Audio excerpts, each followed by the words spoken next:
the exit poll numbers come up and gives a huge thumbs up to the BJP or to the NDA, the question which is then being asked is that whether the India bloc alliance has completely failed.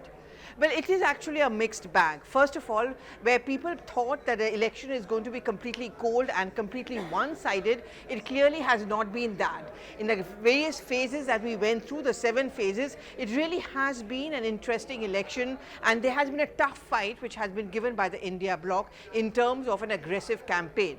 But of course, at the end of the day, if you're not able to form the government, if you go by these exit poll results, you are deemed to have failed, which of course throws up the questions is that what really went wrong. First of all, it seemed an unnatural alliance. The coming together of AAP and Congress in Delhi but not in Punjab, a blow hot, blow cold between the AAP and the Congress party, that certainly led the viewers and the voters very confused. They began to wonder what kind of an alliance is this. Now let's take a look at the Trinamool Congress and the Congress party. Mamata Banerjee was one of the first persons who coined the acronym India, and she took credit for that. And then to snap her ties with the Congress party as the Bharat Jodo Nyaya Yatra entered Bengal, and with a kind of war of words between the two sides, has again left the voters very confused on whether they can even provide a stable government. Because at the end of the day, what is it that the people are looking for? No longer is there any talk of a hung assembly or a hung parliament, because people want a clear-cut majority for the government. And in that sense, this whole yardstick of political stability on who's really going to be the face of the government, there was a clarity as far as the NDA was concerned. There was no clarity on the India bloc.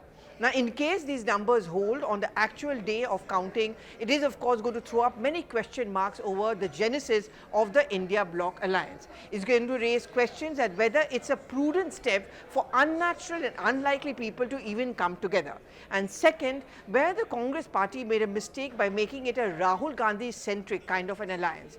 Remember those joint road shows between Rahul Gandhi and say Akhilesh Yadav and Tejasvi Yadav. On one hand, joint press conferences, and pretty much the idea or the framework of the India Front Alliance was framed to a very great extent by the philosophy or the beliefs of Rahul Gandhi. Also, some of the points which were raised by Rahul Gandhi and the Congress party in the manifesto, like reservation on caste and so on and so forth, has not augured well for the entire India front. Many of them were uncomfortable, and it's bound to have an impact on the individual voting pattern for them. For example, the Sanatan Dharma narrative of the DMK may work for the DMK in Tamil Nadu, but clearly has not worked for the Congress party and many of the other allies like the SP, making them very uncomfortable.